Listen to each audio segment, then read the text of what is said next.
Jimbo's Garage. Good afternoon, everyone, and welcome back to Jimbo's Garage. Well, it has finally arrived, the all-new 5 foot by 10 foot Certiflat fab block welding table from weldtables.com.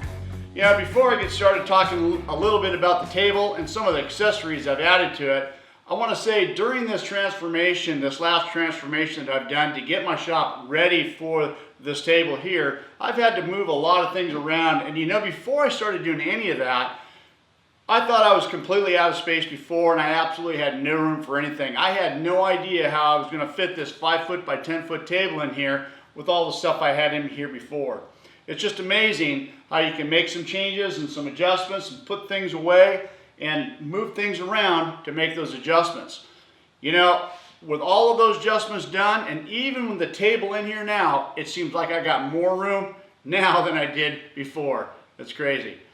Let me talk a little bit about the table and some of the accessories. This particular table, like I said, is 5 foot by 10 foot, and it has a 3/8 of an inch thick and sidewall machined flat surface. It also has machine holes, 5/8 by 16, 5/8 or 16 millimeter, and 1/2 by 13 threaded holes as well. Usable for just about any fixturing device you can possibly imagine. Another thing the table came with was a 3-inch square tube frame and legs. There's 4 legs on either side, and each leg has adjusting bolts to adjust the table perfectly level in just about any floor condition you can possibly have. Some of the added features that I put on this table was a 14 gauge 1/4 inch hole perforated sheet metal bottom. You know, I reinforced that with some 2-inch square tubes and then put this sheet metal down, and the 1/4 inch holes, hopefully the idea is to allow for any dust, debris to fall through there and go, you know, onto the ground so I can blow that out, you know, later. Unlike my other welding table, I had a flat plywood bottom on it and collected just tons of dust. So that's the idea with the sheet metal. I think that was a good addition. And hey, most importantly, you gotta have power on your welding table. So I've included 4 outlets on either side of the table on their own dedicated 20 amp circuit. This is going to allow me to be able to work anywhere around the table and be able to plug in any grinders or accessories that I might have without any cords going anywhere. That's going to work out pretty good. Another thing I added was a fixture rack clamp. These clamps are fairly large, and I did not want them to stick out past the outside edge of the table, so I've recessed this clamp in and about 3 inches, and that allows those clamps, when they sit on there, to be flush to the outside surface. Pretty cool. I really like the way that turned out. And of course, the grinder rack. You know, this is a similar grinder rack as what I had on the other table over there. Basically, it's just 2-inch by 1/8 inch flat bar stock welded to some 1/2 inch round tube. And then it's welded all the way across, and it provides super strong, super good strength for my Walter grinders to hang on there. That's going to work out really good. It also is recessed in a little bit to keep everything nice and flush to the outside. Some of you guys might remember my swing out stool from my other welding table. Well, that was a great feature, a great thing that I had on that. I used that when I was doing TIG welding, and that's what I wanted to do on this table. My TIG welder is right here, and so I have cut that one off and I've welded it onto this table right here, and it's right in the middle of the table and swings out and swings away and gets out of the way. This is going to be perfect for me when I'm doing my TIG welding. It's going to work out really good.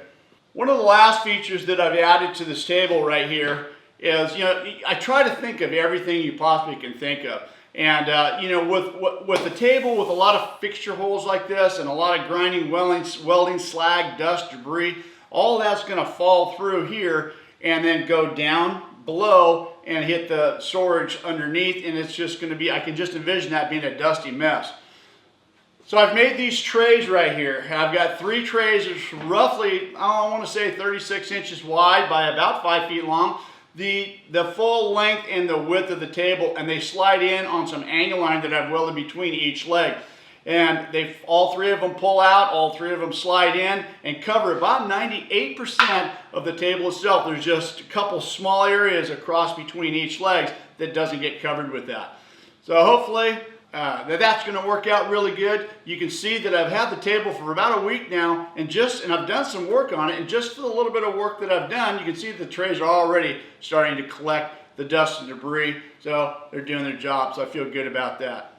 Well, that's a good hard look at the new Certiflat welding table and some of the added accessories that I've added to it to make it more user-friendly for me. There are going to be a few more things that I'm going to add to it, but that'll be on a separate video. One thing too I want to point out, this table here is roughly about 40 inches tall, and fortunately everything across this table, my old welding table, and my workbench are all perfectly level right at 40 inches tall. So I literally have 35 feet of perfectly flat surface all the way across in case I wanted to bring in some long stock. If you want to learn more about welding tables and welding table accessories, you can check out their website at weldtables.com. I hope you guys enjoyed this 5-video series I put together. It was a lot of fun making it. I've had a lot of good response from everybody.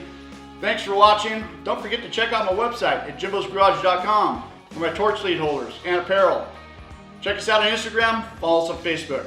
Thanks for watching. See you guys next week. See you next time on Jimbo's Garage.